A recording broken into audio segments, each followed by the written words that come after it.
Good morning students. हम direct indirect हमारा complete कर रहे थे। डायरेक्ट इनडायरेक्ट का हमारा आज का लास्ट टॉपिक रहेगा वो है ऑपरेटिव सेंटेंसेस। लास्ट 2 वीडियोस में हमने जो कंप्लीट किया था वो था हमारा इम्पेरेटिव सेंटेंसेस। इम्पेरेटिव से रिलेटेड या कह सकते हैं उससे कनेक्टेड ही ऑपरेटिव सेंटेंसेस हैं। जैसे हमने इम्पेरेटिव सेंटेंसेस में देखा था कि हम सेंटेंस के फील के according ordered, advise, requested, forbid ये सारे वर्ड यूज़ कर रहे थे। तो यहाँ पर भी कुछ ऐसा ही है कि सेड जो है वो चेंज होगा विश्ड में, ब्लेस्ड में, कर्स्ड में या प्रेड में। अब ये सेंटेंस की खासियत जो है वो ये है कि ये स्टार्ट होते हैं मे से। आप जब भी किसी के लिए विश करते हैं या आप जब भी किसी को कर्ज देते, कर्ज मतलब श्राप देना, किसी के लिए प्रे करते हैं तो हम मे वर्ड से स्टार्ट करते हैं और पीछे हमारा इंटरजेक्शन मार्क आता है या कह सकते हैं इंटरजेक्शन मार्क आता है, जिससे हम कह सकते हैं कि ये हमारी दुआ है, हमारा श्राप है ना। तो ये वर्ड जो मे है ये इंडिकेट करेगा कि ये आपका ऑपरेटिव सेंटेंस है। तो हम यहाँ पर कुछ बेसिक रूल्स है ऑपरेटिव सेंटेंस के, वो पढ़ लेते हैं।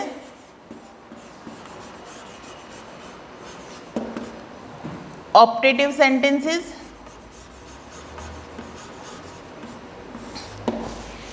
इसकी खास चीज क्या होगी? Reporting speech starts with word में। जो रिपोर्टेड स्पीच होगी वो स्टार्ट होगी वर्ड में से, right. Second, said, change in wished, blessed, cursed और prayed। जैसा हमने इम्पेरेटिव सेंटेंस में पढ़ा था ना कि रिपोर्टेड स्पीच का जो सेंटेंस है उसकी फील के अकॉर्डिंग हम ऑर्डर्ड, रिक्वेस्टेड, विश्ड ये सारी चीज़ें यूज़ करते हैं। तो यहाँ पर भी ऐसा ही है, according to feel of sentence हम यूज़ करेंगे विश्ड, ब्लेस्ड, कर्स्ड और प्रेड। ये 4 चीज़ें इसमें यूज़ होंगी। अब हमारा नेक्स्ट रूल है may change in might। may जो है वो might में चेंज होगा। नंबर 4,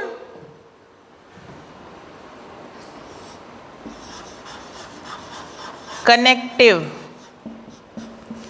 दैट यूज होगा। देखिए इंपेरेटिव सेंटेंस में हमने कनेक्टिव टू वर्ड यूज किया था, तो अब यहाँ पर कनेक्टिव वापस से दैट आ रहा है। और इसका हमारा लास्ट रूल जो है वो होगा remove the sign of interjection.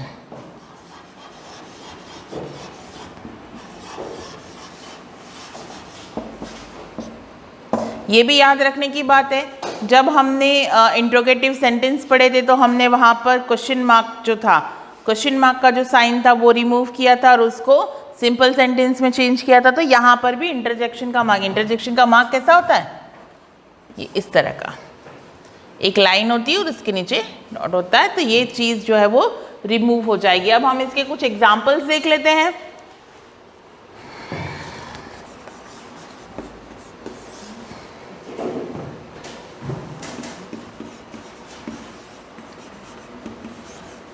He said to me, comma, inverted comma,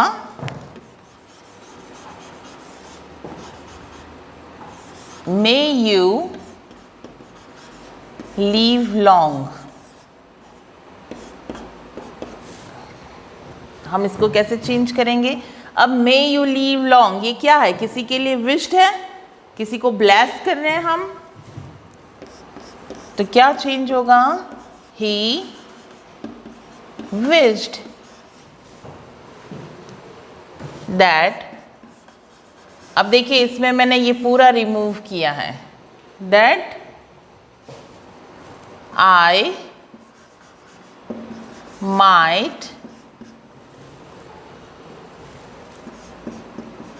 leave long.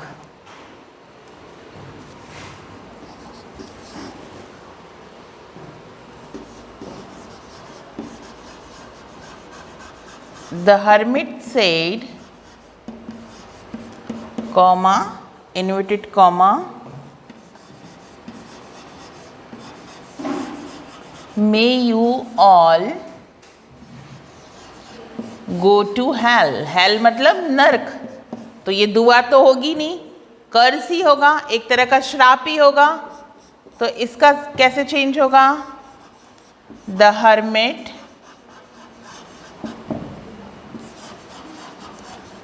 cursed that they, अब ये ना यहाँ पर देखो ऑल लिख रखा है, ऑल मतलब यहाँ पर साइलेंट या हिडन कह सकते हैं, हिडन ऑब्जेक्ट होगा हमारा, तो वो होगा देम, दैम से रिलेटेड। तो हम यहाँ पर उसका ऑब्जेक्टिव फॉर्म लगा रहे हैं दे। May you, the hermit said that they all might go to hell। एक लास्ट हम सेंटेंस देख लेते हैं।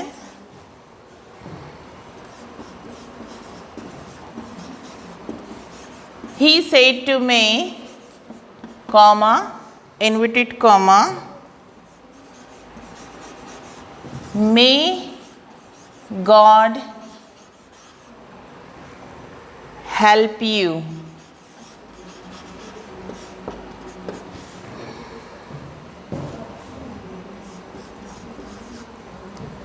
He prayed that God might help me। Clear? तो यहाँ पर हमारे ऑप्टेटिव सेंटेंसेस भी कंप्लीट हो रहे हैं। हमने डायरेक्ट इनडायरेक्ट के कितने पार्ट्स पढ़े? डायरेक्ट इनडायरेक्ट के बेसिक रूल्स पढ़े, देन डायरेक्ट इनडायरेक्ट के टेंस पार्ट पढ़ा, देन हमने उसका प्रोनाउन सेक्शन पढ़ा, उसके बाद हमने इंट्रोगेटिव पढ़ा, इंट्रोगेटिव के बाद हमने इम्पेरेटिव सेंटेंस पढ़ा, इम्पेरेटिव के बाद हमने ऑप्टेटिव पढ़ा। तो 10 जो डायरेक्ट इनडायरेक्ट था हमने काफ़ी वाइड वे में उसको या कह सकते हैं डिस्क्राइब्ड वे में हमने उसको अच्छे से पढ़ा है। तो ये जितने भी सेंटेंसेस आपको सिखाए हैं इनकी आपको प्रैक्टिस करनी है। आप कोई भी ग्रामर की बुक ले सकते हैं, किसी भी क्लास की ग्रामर की बुक ले सकते हैं, और ये सारे टाइप्स जो थे डायरेक्ट इनडायरेक्ट की मैंने आपको सिखा दिए हैं। तो उसमें डिफरेंट सेंटेंसेस लेकर उनके साथ आप प्रैक्टिस कर सकते हैं ताकि ये जो कॉन्सेप्ट है आपका वो कम्प्लीटली क्लियर हो जाए। अब नेक्स्ट वीडियो में मैं फिर से डायरेक्ट इनडायरेक्ट का ही टॉपिक लूँगी। जैसे मैंने एक्टिव पैसिव में किया था कि एक्सरसाइज जो थी वो डाली थी, होप्स हो कि स्टूडेंट्स ने वो नोट डाउन की हो। लेकिन डायरेक्ट इनडायरेक्ट की एक मिक्स्ड एक्सरसाइज जिसमें हम सारे ही रूल्स जो हैं वो ले लेंगे, तो वो जो है वो सेक्शन हम यहाँ बोर्ड पे करेंगे ताकि आपको जो है वो काफ़ी कंफर्टेबली अच्छे से समझ में आ जाए। ठीक है, तो नेक्स्ट वीडियो में हम एक एक्सरसाइज के बाद इस टॉपिक को फिनिश करेंगे। Thank you.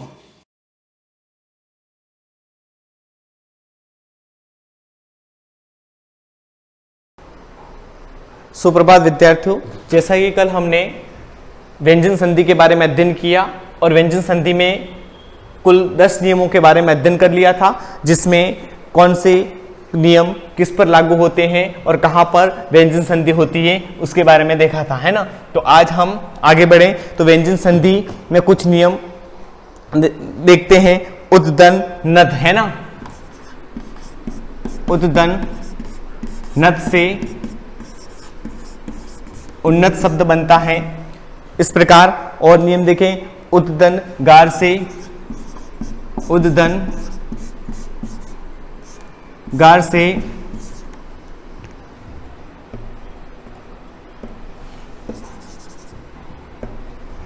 उद्दन गार से उद्गार शब्द बना,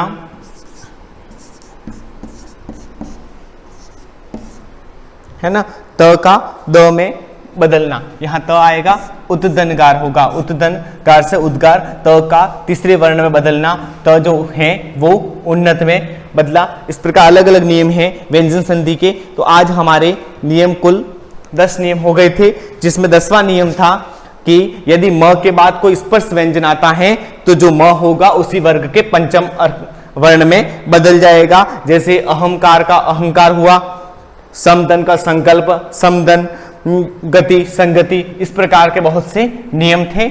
आज हम उससे आगे बढ़ेंगे, जिसमें नियम नंबर 11,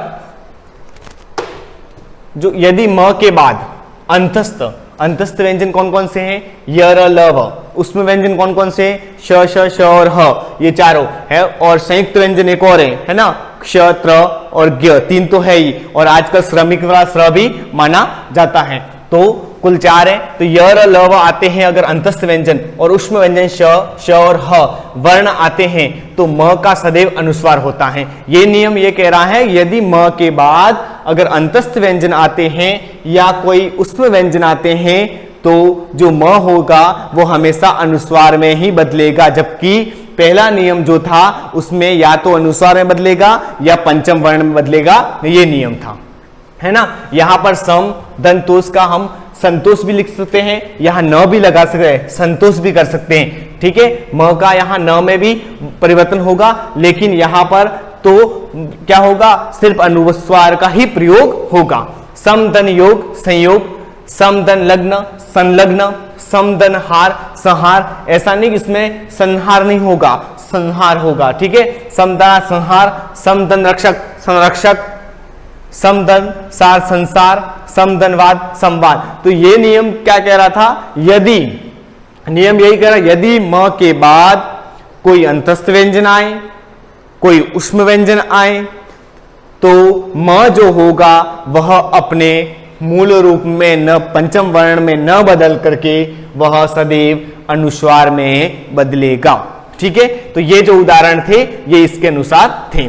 इसमें कुछ अपवाद भी हैं। तो अपवाद में क्या है कि सम के बाद अगर राट शब्द आता है, ये ध्यान रखना, कुछ कुछ शब्द हैं बाकी अपवाद नहीं होता है, लेकिन कहीं कहीं ऐसे शब्द मिल जाते हैं जहां अपवाद भी होता है। तो सम के बाद अगर राट शब्द आता है तो अनुस्वार म जो है अनुस्वार में नहीं बदलेगा, जबकि वह अपने मूल रूप में ही रहता है। तो सम दन राट सम्राट, तो मां पे सम्राट में रा की जो मात्रा प्र वाले में वो रेफ वाला न होकर ये समदनहार का सम्राट, समदनराट का सम्राट शब्द बनेगा। इस प्रकार परिवर्तन होगा। बाकी अपने में समदनसार का संसार हुआ, लेकिन अपवाद में एक ही शब्द है, बाकी और भी कहीं मिल जाए तो उसे नोट करें कि ये इसका ये हो जाएगा। आगे भी कुछ अपवाद आएंगे, अपन आगे बढ़े।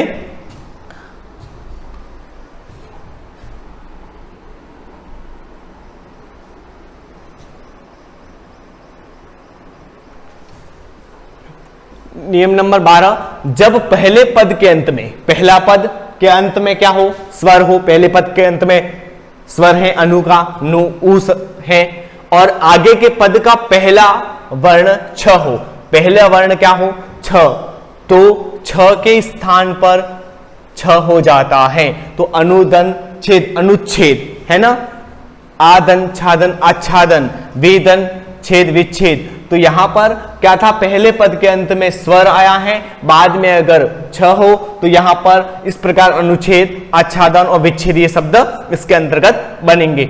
इसके बाद नियम नंबर 13 है, स से पहले यदि अ आ को छोड़कर कोई अन्य स्वर आए, यहां पर स से पहले यहां स दिया गया है, यहां स दिया गया है, यहां स दिया गया है, और यहां पर भी मूल जो वर्ण है हमारा स दिया गया है। तो ये नियम यह कह रहा है कि आ को छोड़ करके, अगर स से पहले आ को छोड़ करके कोई भिन्न स्वर, अलग कोई स्वर आता है तो वहां पर स जो होगा वो श षटकोण वाले में बदल जाएगा, है ना।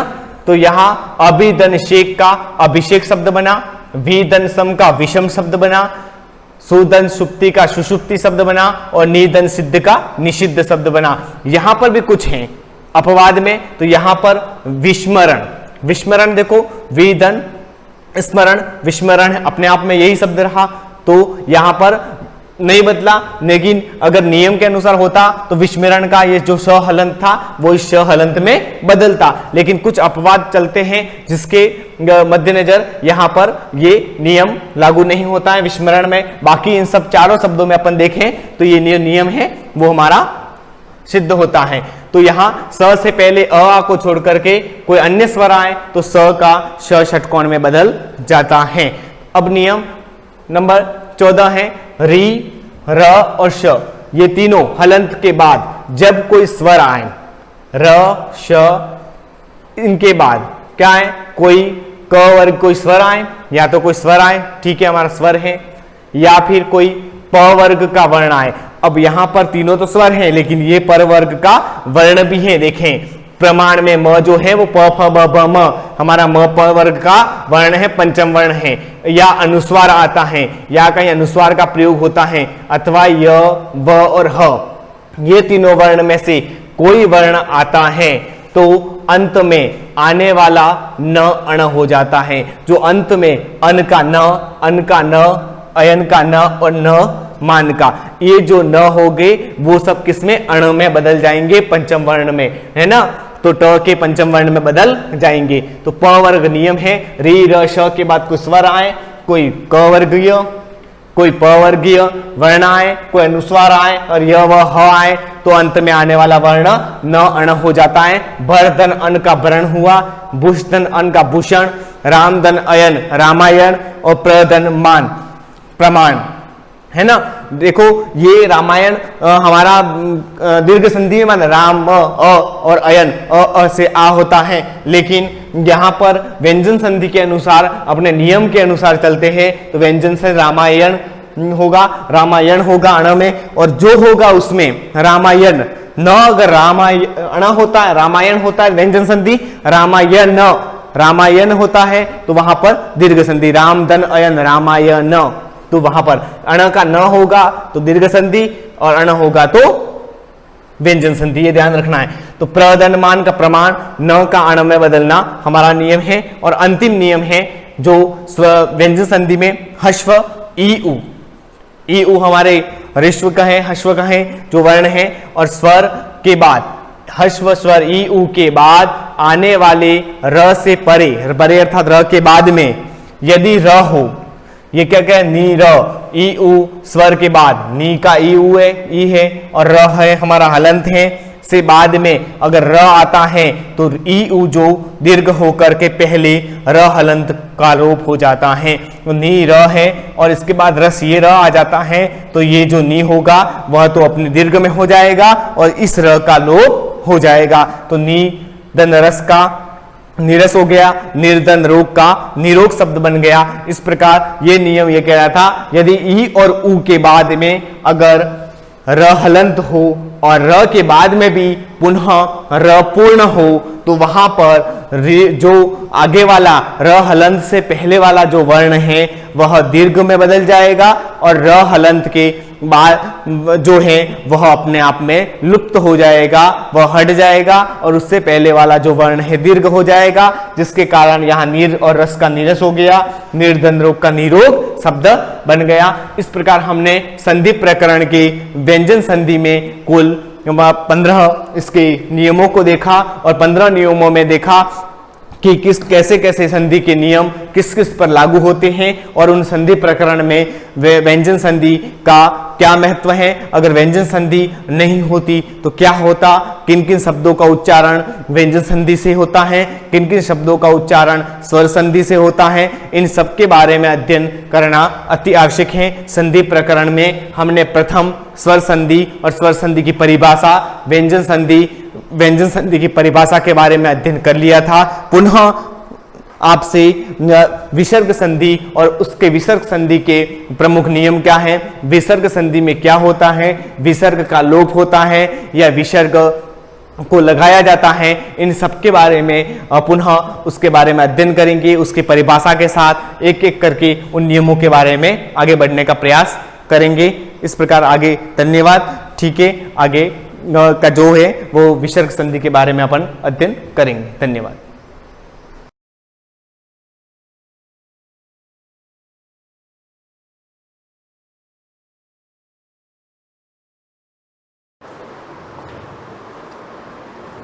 Good morning students, welcome to the class. अभी जो है हमारा 1.7 लास्ट एक्सरसाइज रहा है, उसके पहले के कुछ रूल्स जो है वो बाकी है। एक ही रूल है वो मैं बता देती हूँ, nth root of a positive real number.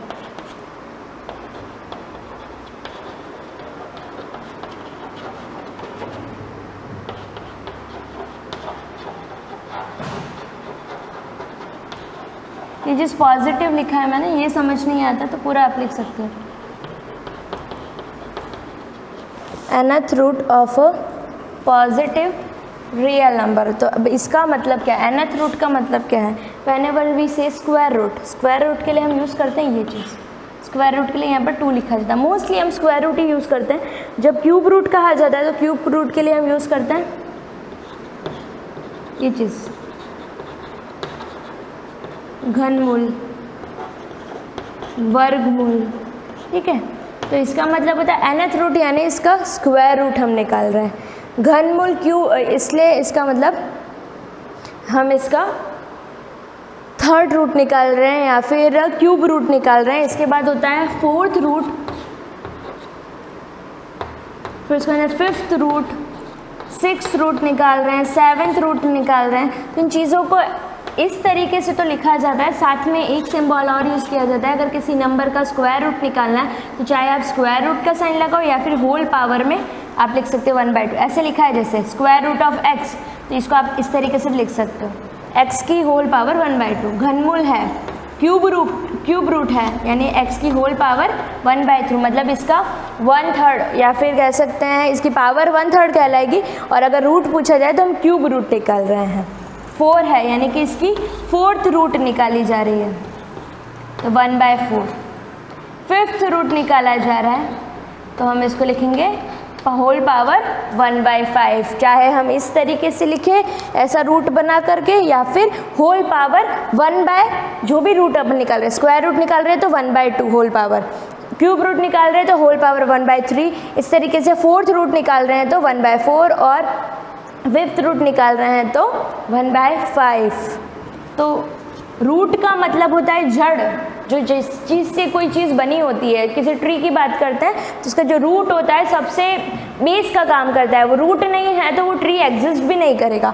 तो वही चीज़ हमको इसका रूट पता करना है किसी नंबर का। आपको कहा जाता है कि find the square root of 16। तो व्हाट यू डू, फैक्टर्स बनाते हो, 2 × 2 × 2 × 2, फिर चेक करते हो कि स्क्वायर रूट, इसका मतलब एक ऐसा कौन सा नंबर है जिसको 2 टाइम्स मल्टीप्लाई करने पर हमको 16 मिलता है। तो स्क्वायर रूट रहता है तो आप 2 के पेयर्स बनाते हो, तो इससे बाहर जब वो चीज़ निकलती है स्क्वायर रूट के बाहर तो हम उसको लिखते हो 2 × 2 विच इज़ योर 4। तो 4 is the square root of 16 की 4 को आप अगर 2 टाइम्स मल्टीप्लाई करोगे then you will get the 16।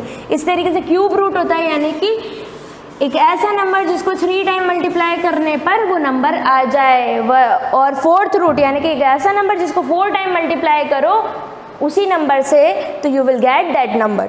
Okay, तो इसी तरीके से nth रूट निकाले जाते हैं। nth रूट का मतलब दिस थिंग, इस चीज़ को लिखा जाता है, n कोई भी नंबर हो सकता है, nth रूट तो 1/n।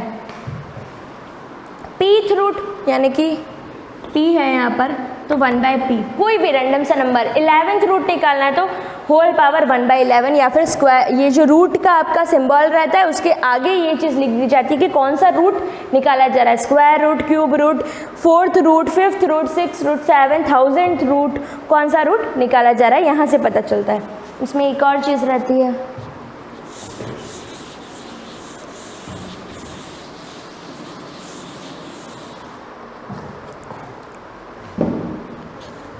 अब जैसे nth रूट है उसको हम इस तरीके से डिनोट कर रहे हैं या फिर ऐसे डिनोट कर रहे हैं, ठीक है, होल पावर 1/n। तो इसके कुछ एक्सप्रेशन है इससे रिलेटेड। अगर तो लेट मान लेते हैं कि a की पावर n इज इक्वल है x के, कोई भी रैंडम सा नंबर है उसकी n पावर करने पर हमको x मिल रहा है, मतलब XYZ कोई भी नंबर मिल रहा है। तो उस कंडीशन में जब हम इसको ऑब्जर्व करते हैं तो पहली चीज़, अगर हमको a की पावर m/n निकालना है तो दैट इज इक्वल टू, इसको हम लिख सकते हैं a की पावर m का होल पावर 1/n। कैसे? इन दोनों को मल्टीप्लाई करो, अगेन यू विल हैव, ये चीज़ मैंने आपको पहले भी बताई है, अगर होल पावर की पावर है एक मतलब पर्टिकुलरली लिखा है 2 का स्क्वायर का होल पावर 3 ब्रैकेट बना के लिखा है, तो जब ये ब्रैकेट ओपन होगा तो पावर्स मल्टीप्लाई हो जाती है, 2 × 3 तो ये पावर बन गया 2 की पावर 6। तो इसी तरीके से a की पावर m/n है तो इसको हम लिख सकते हैं, फर्स्टली लिखा a की पावर m का होल पावर 1/n। इन दोनों को ये ब्रैकेट जब ओपन होगा तो ये आपस में मल्टीप्लाई हो जाएगा, m × 1 m/n। तो ये सही चीज़ लिखी है। अगेन वन मोर थिंग, इस चीज़ को ऐसे भी लिख सकते हैं कि ऐसा ना लिख करके ये भी लिख सकते हैं a की पावर m/n। अब बाय n है, यहाँ पर हमने क्या लिखा 1/n बाहर लिखा, तो इसकी बजाय आप ये चीज़ भी कर सकते थे 1/n मतलब इसका nth रूट। तो चाहे ये चीज़ लिखो चाहे ये चीज़ लिखो, दोनों ही सही है। यहाँ पर मल्टीप्लाई में n नहीं है, ये जो रूट का साइन बनता है ना आपका, यहाँ पर ये चीज़ लिखी जाती है, छोटा सा n लिखा जाता है, तो पता चलता है अपने को कि nth रूट है, फिर 5th रूट है, 7th रूट है, कौन सा रूट है।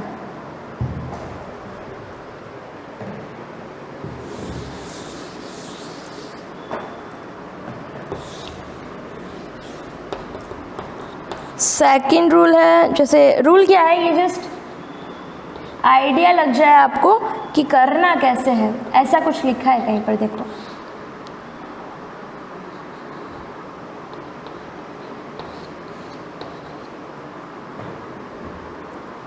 ठीक है। तो इस चीज़ को कैसे सॉल्व करेंगे, ऐसे चीज़ लिखा है a की पावर 1/n का होल पावर n, b की पावर 1/n का होल पावर n, इसको सॉल्व करना है। तो हमने ये चीज़ पहले भी पढ़ ली, जब भी ब्रैकेट के बाहर अगेन एक पावर है, अंदर एक और पावर है, तो जब भी ब्रैकेट ओपन होगा तो वो पावर्स आपस में मल्टीप्लाई हो जाती है। तो दो तरीके हैं सॉल्व करने के, या तो डायरेक्टली इस तरीके से सॉल्व करो, तो ठीक है डायरेक्टली करते हैं हम। पहली चीज़, जब भी ब्रैकेट के बाहर पावर है और ब्रैकेट के अंदर भी पावर है, तो उस कंडीशन में जब ब्रैकेट ओपन होगा तो ये आपस में मल्टीप्लाई हो जाती है। तो मल्टीप्लाई होगी तो 1/n × n अपॉन b की power 1/n × n, that is equal to क्या आएगा, n से n कैंसिल 1, a की पावर 1 तो 1 लिखने की नीड ही नहीं है, a अपॉन n से n कैंसिल b, तो इसका आंसर क्या आया a/b। तो एक तो ये तरीका, तो ये सॉल्व होकर के यहाँ तक आया था। आप उसको एक ही लाइन में पूरा लिखेंगे, यहाँ स्पेस नहीं था इसलिए मैंने ऐसा लिखा। इसी चीज़ को एक और तरीके से किया जा सकता है, a की पावर 1/n, उस सेम क्वेश्चन को लिख रही हूँ मैं, b की पावर 1/n का होल पावर n। अब यहाँ देखो इसकी पावर भी n है और इसकी पावर भी n है, तो पूरी चीज़ को पूरा ये जो नंबर है इस पूरी की पावर n अपन लिख सकते हैं, क्योंकि न्यूमरेटर का भी पावर n है और डिनोमिनेटर का भी पावर n, अंश का पावर भी n है और हर का पावर भी n है। इसको लिख सकते हैं a की पावर 1/n अपॉन b की पावर 1/n का होल पावर n। तो जब इसको सॉल्व करते हैं तो अगेन यहाँ पर देखो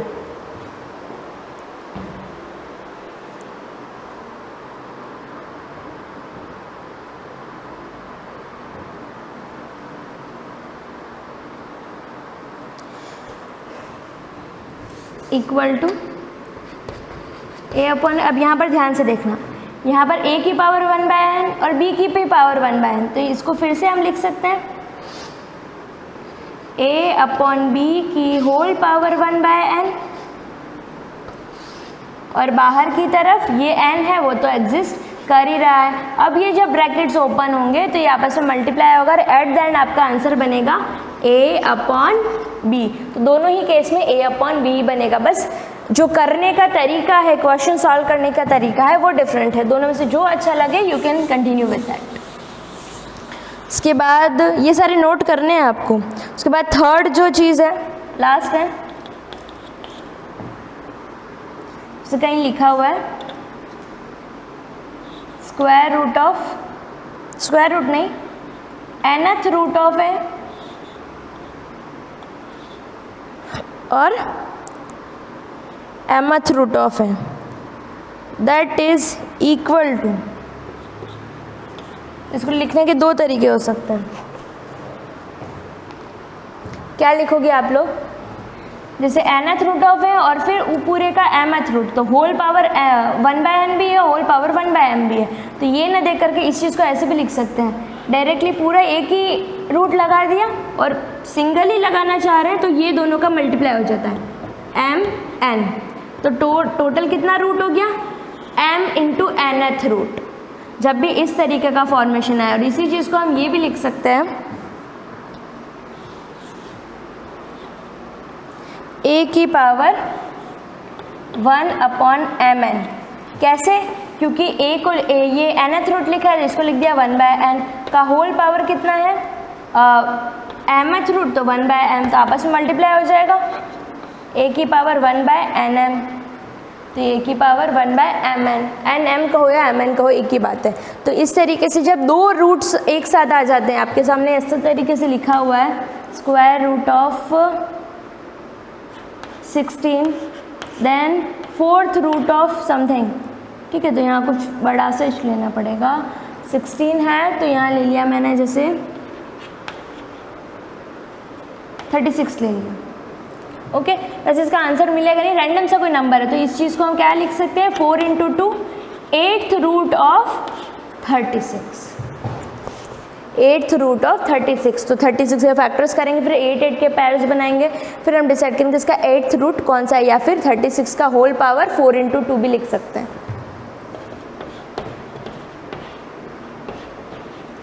ठीक है।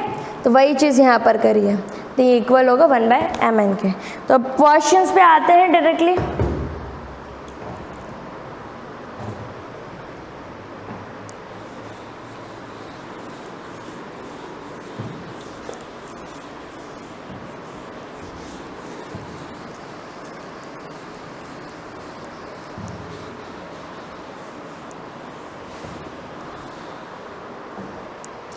वैसे बहुत ज़्यादा इजी क्वेश्चन से आप लोग सेल्फ भी कर सकते हो। जैसे एग्जांपल से स्टार्ट करते हैं अपन। एग्जांपल नंबर 1 है, जैसे सिंप्लीफाइड, सरल कीजिए।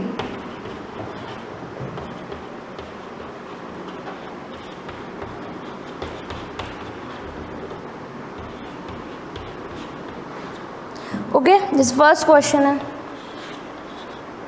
फर्स्ट का फर्स्ट है 2 की पावर 2/3 इंटू 2 की पावर 1/3। इसको सिंप्लीफाई करना है, क्या होगा आप फर्स्टली चेक करो, ये इसका बेस है 2 और पावर है इसकी 2/3 और दूसरे की है 1/3। तो क्या होगा जब आधार समान होते हैं, जब बेसिस समान होते हैं और दोनों नंबर मल्टीप्लाई में है तो घातें जुड़ जाती है। तो एक बार ही आधार को लिखेंगे 2 को और 2/3 और 1/3 को ऐड कर देंगे, इसकी पावर हो जाएगी 2/3 प्लस 1/3। सॉल्व करेंगे तो क्या आएगा 2 की पावर 3 इज़ द एलसीएम, ये लसा ले लिया, यहाँ ऊपर वाले डायरेक्टली ऐड हो जाएंगे, 2 + 1 इज़ 3, 3/3 इज़ 1। तो आंसर क्या आया आपका 2। तो सिंप्लीफाइड आंसर इज़ 2। इसी तरीके से सेकेंड वाला क्वेश्चन है 3 की पावर 1/5 की पावर 4, 3 का 5th रूट यहाँ पे दे रखा है, 3 की पावर 1/5 का होल पावर 4, तो क्या बन जाएगा 3 की पावर मल्टीप्लाई हो जाएगी, जैसे ही ब्रैकेट्स खुलेंगे तो 4/5।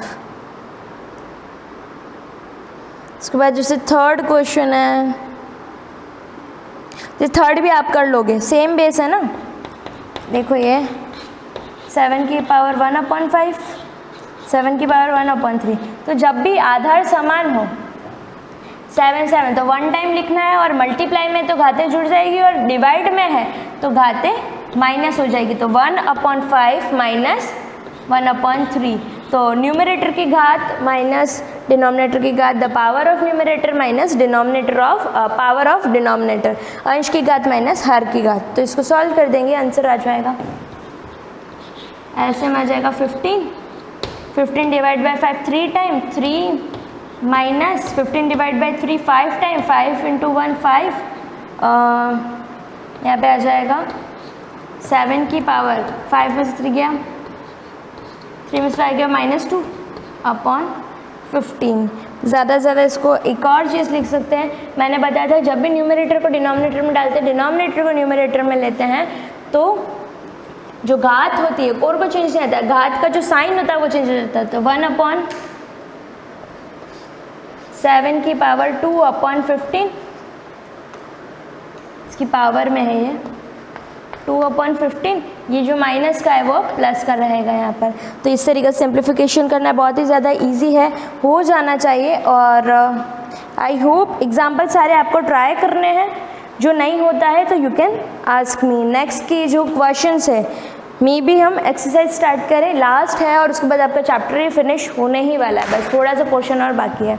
Okay, till then keep practising, thank you.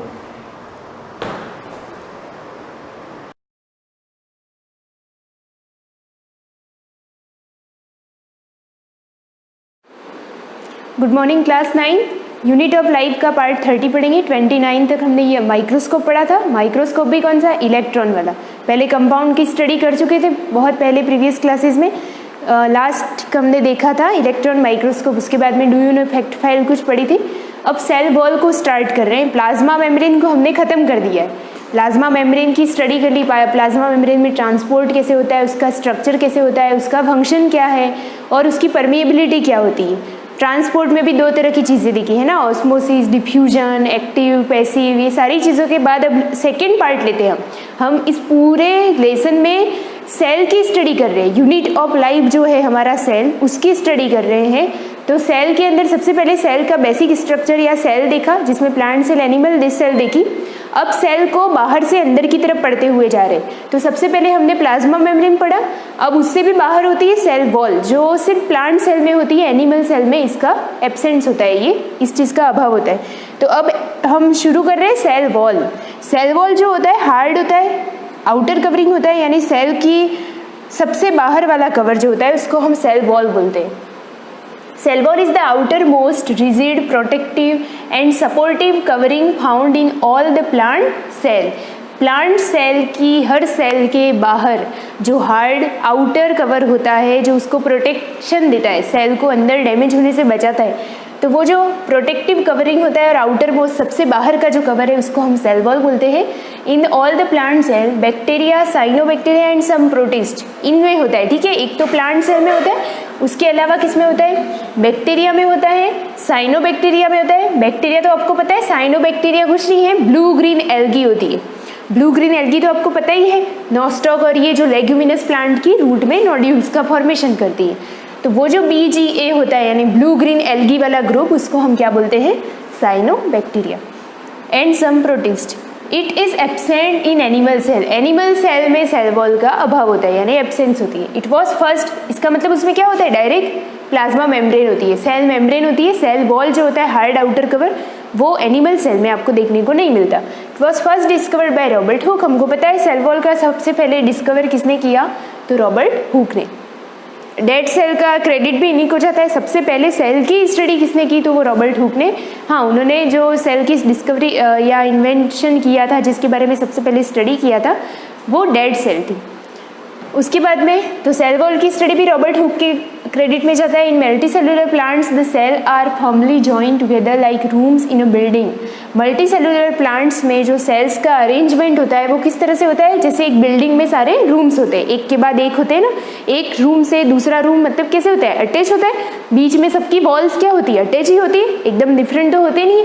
तो उस तरह से इसको कंपेयर किया गया है कि सेल वॉल जो होती है वो किस तरह से होता है। तो बिल्डिंग में जैसे रूम्स होते हैं वैसा इसका अरेंजमेंट होता है। The layer that is common to two adjacent cells is known as middle lamella. मतलब ये कि the layer that is common to two adjacent cell, दो एडजेसेंट सेल के बीच में जो लेयर होती है उसको हम मिडल लेमेला बोलते हैं। The layer is made up of calcium pectate. Underline करो आप, ये लेयर किससे बनी होती है, तो ये बनी होती है कैल्शियम पैक्टेट से। इसका केमिकल कंपोजिशन है कि किससे वो बनी होती है, and is form just after sale division. और ये जो बनता है कैल्शियम पेक्टेट का आवरण जो बनता है, जो लेयर बनती है, वो जस्ट किसके बाद बनती है? Cell division. जैसे सेल में डिवीजन हो जाता है, एक सेल है उसमें डिवीजन हुआ तो 2 सेल बन गई, तो वो 2 सेल कब बनेगी? जब उसमें सेल डिवीजन हुआ। तो वो जो बनती है दूसरी वाली सेल, या एक सेल के डिवीजन से जब 2 सेल बनती है या 2 लेयर बनती है, तो वो किसके केमिकल कंपोजिशन से बनती है? Calcium pectate. In addition to middle lamella there are following 2 layers in cell wall.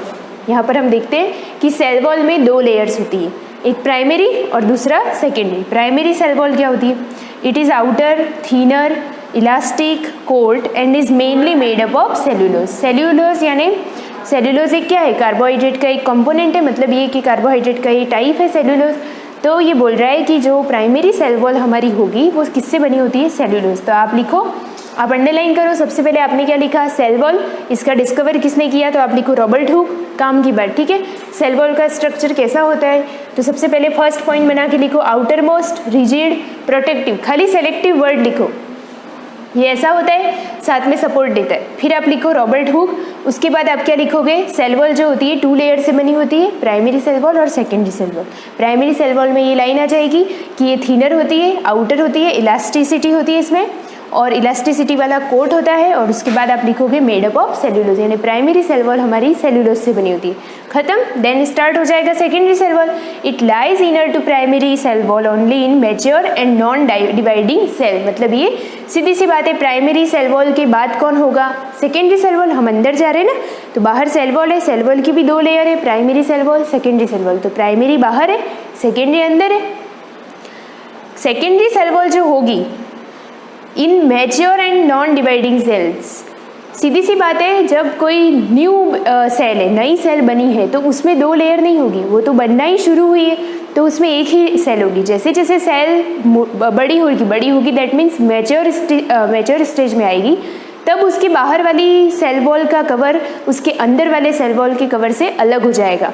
तो जो सेकेंडरी सेल वॉल होती है वो सिर्फ मैच्योर सेल में होती है, यानी कि जो ओल्ड सेल्स होती है, पुरानी सेल, जैसे जैसे सेल पुरानी होती जाएगी उसमें 2 लेयर बनते जाएंगे। इसलिए यहाँ पे लिखा है mature and non dividing cell. It is chemically formed to cellulose. ये बनती किससे? ये सिर्फ सेल्यूलोज से बनी है। ये किससे बनी है? ये बना है सेल्यूलोज से, hemicellulose, and may be further deposited with suberin and lignin. आपको लिखना है कि secondary cell wall is made up of cellulose, hemicellulose, suberin और लिग्निन। 4 चीज़ें, ठीक है। इसमें सिर्फ सेल्यूलोज था, इसमें सेल्यूलोज, हेमी सेल्यूलोज, सुबेरिन और लिग्निन आपको ऐड करना है। लिग्निन एंड सुबेरिन आर, ये चीज़ें आपके लिए न्यू है। सेल्यूलोज का ही हेमी सेल्यूलोज तो समझ में आ जाएगा। लिग्निन और सुबेरिन क्या होते हैं? Are impervious to water. Deposition of this substance in cell wall make it impermeable to water. Impervious का मीनिंग होता है कि ये जो होती है वो impermeable to water, यानी वाटर को परमिएबल यानी अपने आर पार नहीं होने देती। impermeable का मीनिंग क्या है?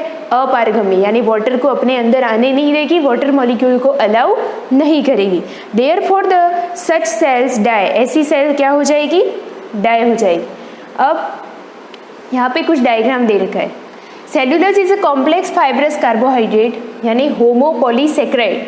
सेल्यूलोज क्या है? कार्बोहाइड्रेट का एक कॉम्प्लेक्स फाइबर है जिसमें क्या है? होमो, पॉली और saccharide, which cannot be digested by human being and several other animals. It is the most abundant organic molecule. ये जो होता है सबसे abundant का मीनिंग है बहुत ज़्यादा प्रचुर मात्रा में पाया जाने वाला तत्व होता है। अब यहाँ पे डायग्राम दे रखा है, various layers of cell wall of plant. Plants के अंदर ही सेल वॉल होती है, एनिमल में एब्सेंट होती है। तो प्लांट के अंदर जो सेल वॉल होगी उसका कुछ कवर जो होगा वो इस तरह से स्ट्रक्चर बनता है। ये जो है वो क्या है?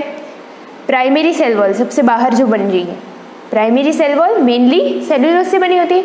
दूसरा जो होगा सेकेंडरी सेल वॉल, वो भी मेन तरीके से तो सेल्यूलोज की बनी होती है। उसके अलावा उसमें क्या होता है? तो हेमी सेल्यूलोज, सुबेरिन और लिग्निन। तो ये जो लेयर बन रही है जो बाद में बन रही है, सबसे पहले तो ये था आउटर, फिर इसके बाद धीरे धीरे बनती गई।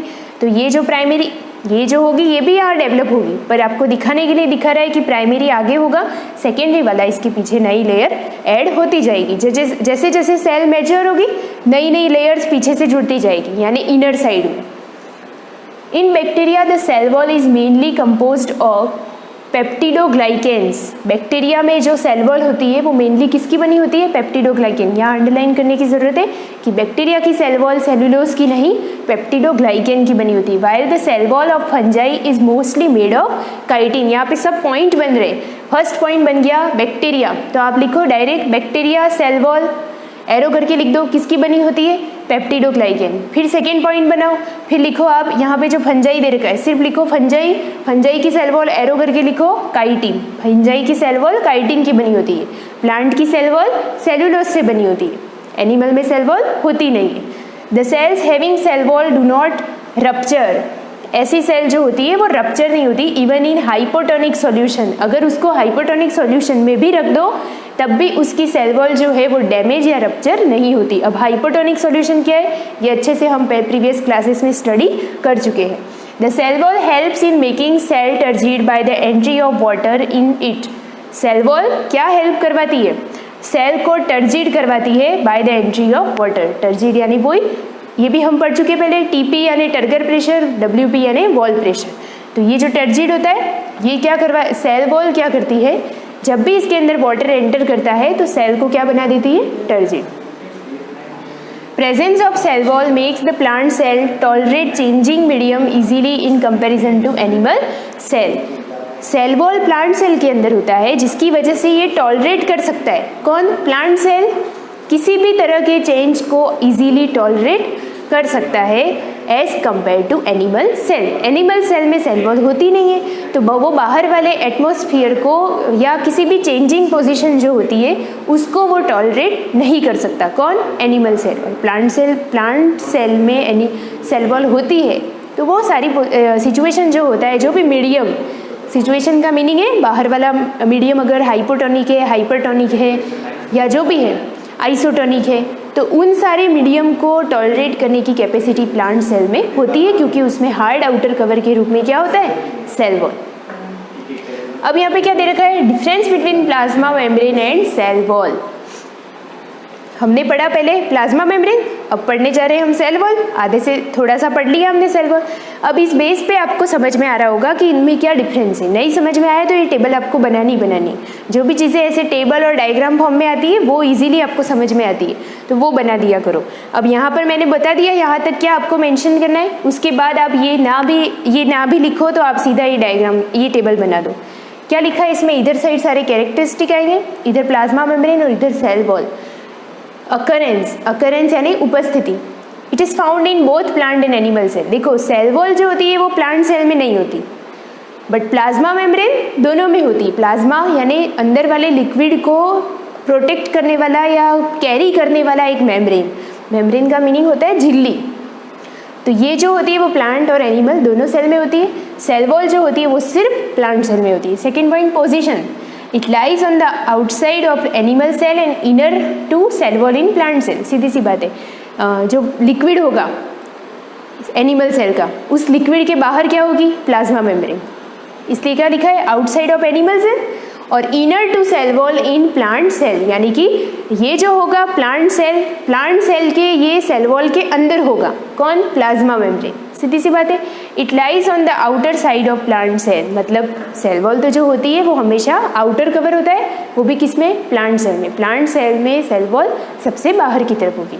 थिकनेस, इसकी थिकनेस कैसी होती है? It is quite thin, it is thick and non living structure. ये जो होती है बहुत ज़्यादा पतली होती है, ये थिक होती है और एटलीस्ट इसको बोल सकते हैं कि नॉन लिविंग है। मतलब मैं एग्जांपल देती हूँ, सेल वॉल में आपको प्लांट की कॉर्क, प्लांट में आपने देखा होगा ब्लैक कलर की छाल होती है, तो वो जो छाल होती है वो कैसी होती है? नॉन लिविंग होती है। आप उसको हैंड पिकिंग से, आप उसको अपने नेल्स से या किसी ऐसा कोई शार्प थिंग है तो आप उससे उसको सेपरेट कर सकते हो। बार्क, तो प्लांट की जो बार्क होती है वो किसका एग्जाम्पल है? सेल वॉल का। Rigidity, it is pliable and it is rigid. Next है कॉन्स्टिट्यूशन, बहुत ही शॉर्ट है ये, आपको लर्न हो जाएगा। इसका कॉन्स्टिट्यूशन यानी किससे बना होता है? तो प्लाज्मा मेम्ब्रेन जो बना होता है वो किससे बना होता है? लिपिड। हमने पढ़ा था ना पहले, मैंने एग्जांपल दिया था कि लिपिड वाला जो है उस पर क्या है? लिपिड रूपी समुद्र है, सी, उसमें प्रोटीन भरे हुए, एक्सट्रिंसिक प्रोटीन और इंट्रिंसिक प्रोटीन। तो वो एग्जाम्पल है यहाँ पर कि प्लाज्मा मेम्ब्रेन जो बना होता है वो लिपिड से बना होता है और प्रोटीन के उसमें स्मॉल अमाउंट में उसके पैचेस बने होते हैं, अमाउंट ऑफ कार्बोहाइड्रेट। उसके बाद ये जो सेल वॉल की बात करें तो सेल वॉल किससे बना होता है, तो सेल्यूलोज से, हेमीसेल्यूलोज से एंड पेक्टिन से। इसके आगे का नेक्स्ट क्लास में देखेंगे। Thank you.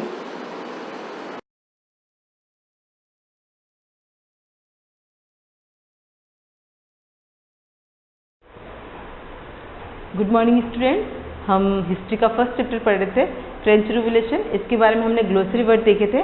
26 तक अपने कंप्लीट हो गए थे। उसके बाद 27 से कंटिन्यू करते हैं।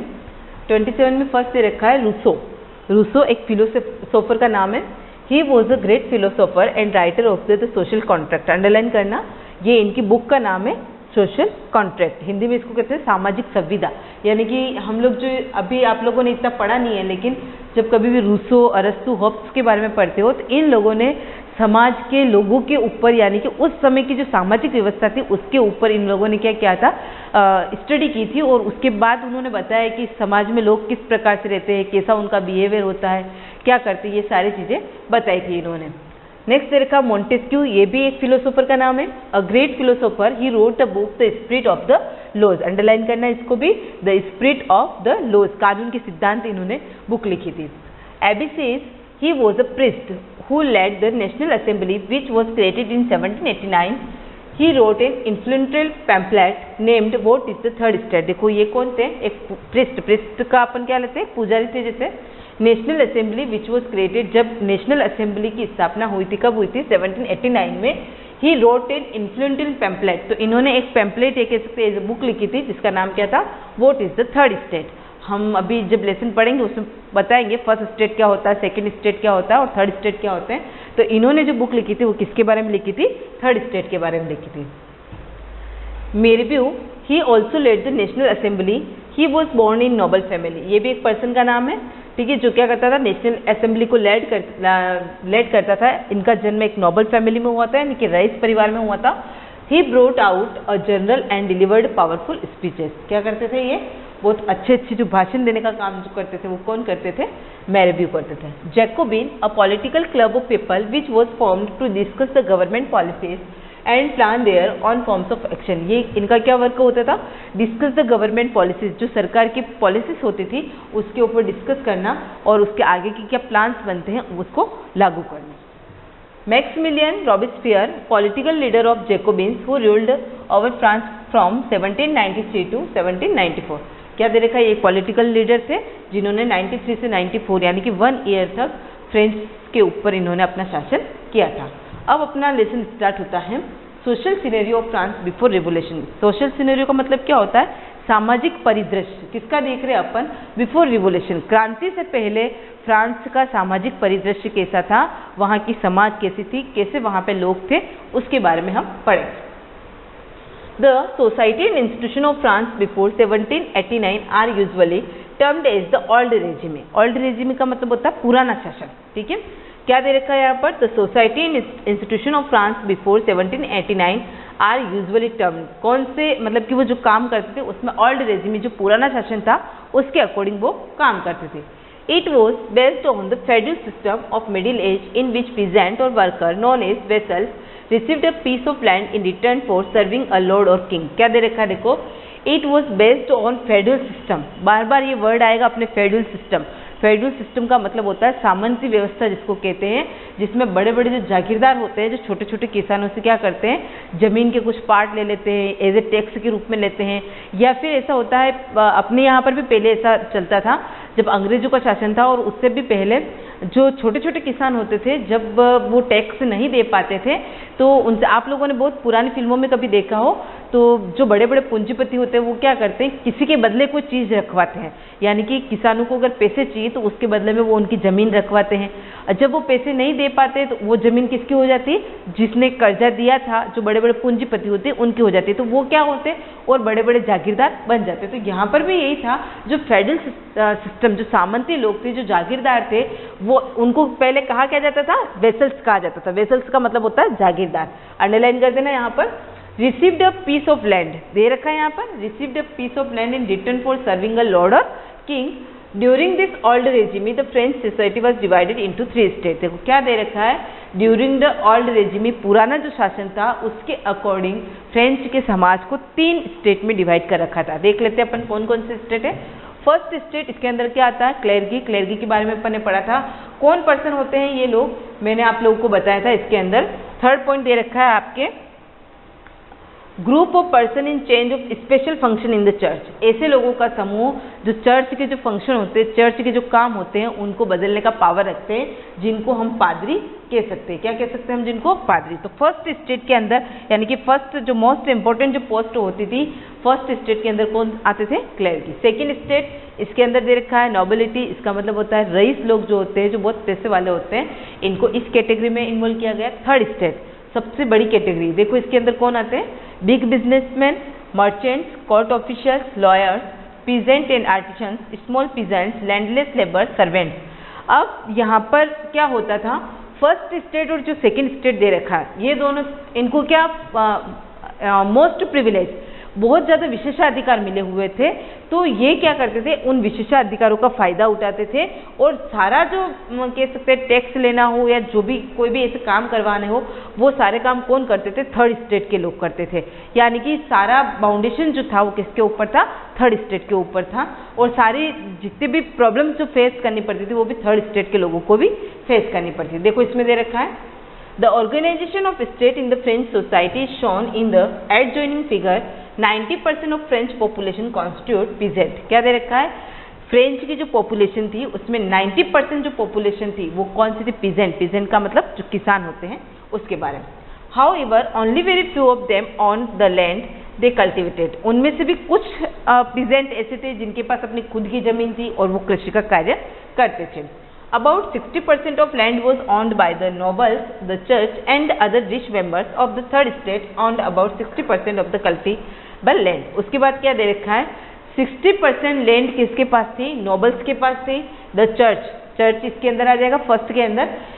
एंड अदर रिच मेंबर्स, और जो पैसे वाले लोग थे उनके पास थी। Of the third state on about, अब जो थर्ड स्टेट के जो लोग थे वो इनकी जो जमीन थी उसके ऊपर क्या करते थे, काम करते थे।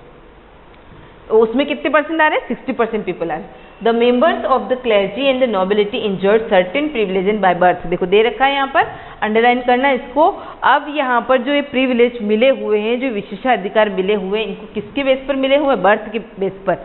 यानी कि कहते हैं ना, ब्राह्मण का बेटा ब्राह्मण जो होता है उसको जो विशेषाधिकार मिले हुए हैं वो किसके आधार पर मिले हुए, जाति के आधार पर, चाहे वो योग्य हो या नहीं हो। तो यहाँ पर भी इनको जो विशेषाधिकार, प्रिविलेज का मीन्स होता है विशेषाधिकार, जो इनको बहुत सारे राइट्स मिले हुए थे वो किस बेस पर मिले हुए थे, बर्थ के बेस पर मिले हुए थे। और ये जो दोनों पोस्ट थी फर्स्ट स्टेट और सेकेंड स्टेट के अंदर, क्लर्जी और नोबिलिटी, ये इन विशेषाधिकारों को क्या करते थे, एंजॉय करते थे। देखो दे रखा है, exemptions from paying taxes to the state was the most important privilege among them. अब ये लोग जो होते थे वो टैक्स देने का काम नहीं करते थे, लेकिन टैक्स लेने का काम करते थे। The nobles enjoyed feudal privileges also, दे रखा है यहाँ पर, सामंती सारे विशेषाधिकार इन नोबल्स लोगों के पास में थे। This included feudal dues which they obtain from the, feudal dues का मतलब, ड्यू का मतलब क्या होता है, बाकी, यानी कि जो भी सामंत, जो भी राजस्व उनका बाकी है, फ्रॉम द पीजेंट, किसानों से जो भी बाकी होता था, जो भी टैक्स उनका बाकी होता था। Peasant were bound to render services to the lord. क्या करते थे वो, उनको बाउंड कर देते थे। बाउंड का मतलब बांधना, particular. To toil the lord houses and field, to serve in the army and to toil to public project. अगर उन लोगों ने अपना जो बकाया है वो नहीं दिया तो उन लोगों को क्या करनी पड़ेगी, लॉर्ड का मतलब स्वामी, स्वामी कौन होता है, वहाँ का राजा होता है, उसके लिए उसको काम करना होगा। To toil in the lord's houses and field, उसके घर में, उसके खेतों में। To soil in the army, to toil the public project, यानी कि अगर वो अपना टैक्स नहीं देता है तो उसके बदले में उसको राजा से रिलेटेड, जो मुख्य स्वामी है उससे रिलेटेड जो भी काम होंगे वो उसको करने पड़ेंगे। The church to levy its share of tax called tithe from the peasant. क्या आया है, लेविट। लेविट क्या थी, वहाँ की जो करेंसी थी उसके बारे में दे रखा है। The church to levy its share of tax called tithe from the peasant, यानी कि किसानों से जो टैक्स लिया जाता था उसको क्या कहा जाता था, टाइथ किया जाता था। और लेविट, लीवरे, वही है लीवरे, उससे लेविट लिखा हुआ है, जो वहाँ की करेंसी थी। In spite of all this, all members of the third state had to pay a direct tax and a number of indirect tax to the state. अब क्या दे रखा है, थर्ड स्टेट के अंदर जितने भी पर्सन्स आते थे वो लोग डायरेक्ट टैक्स भी देते थे और इनडायरेक्ट टैक्स भी देते थे. अब कैसे थे, direct tax was called taille. Direct tax को क्या कहा गया, टाइली कहा गया. Where is indirect taxes were levied on articles of everyday consumption like salt and tobacco. देखो क्या दे रखा है, प्रत्यक्ष कर जो लेते थे उसको तो टाइली कहा गया है. उसके बाद इनडायरेक्ट टैक्स कैसे लेते थे, अप्रत्यक्ष कर जो एवरीडे हर रोज उनके उपयोग की जो चीज़ है एवरीडे कंज्यूमेशन, जैसे दे रखा है सॉल्ट नमक और टोबैको तंबाकू, इनके ऊपर उनसे टैक्स लिया जाता था. वो किसके अंदर आता था, इनडायरेक्ट टैक्स के अंदर आता था. Thus, the third state alone bore the burden of taxes to resolve the financial problems of the state. क्या हो गया था कि जितनी भी स्टेट की फाइनेंशियल प्रॉब्लम थी उन सबका बर्डन किसके ऊपर आ गया था, थर्ड स्टेट. यानी कि थर्ड स्टेट अगर टैक्स देगा तो वहाँ की जो फाइनेंशियल प्रॉब्लम है वो सोल्व होगी, वरना नहीं होगी. तो कुल मिला के बात स्थिति है, यहाँ पर हमने जो सामाजिक परिदृश्य दिखा है, किसका दिखा है, 1789 से, यानी कि जो फ्रेंच रिवॉल्यूशन स्टार्ट हुआ उससे पहले वहाँ का सामाजिक परिदृश्य कैसा था. तो हमने ये पढ़ लिया इसके अंदर कि वहाँ पर जो सबसे ज़्यादा प्रताड़ित किया जाता था तो किसको किया जाता था, थर्ड स्टेट को किया जाता था. और फर्स्ट स्टेट और सेकंड स्टेट के अंदर जो क्लर्जी और नोबल आते थे वो क्या करते थे, उनको जो विशेषाधिकार मिले हुए थे वो उनका उपयोग पूरा करते थे. अब जो नेक्स्ट पॉइंट दे रखा है आपके बैकग्राउंड ऑफ रिवोल्यूशन, ये जो हमने वीडियो में देखा है उसी से कंटिन्यू करेंगे. इसको हम नेक्स्ट वीडियो में कंटिन्यू करेंगे. Thank you.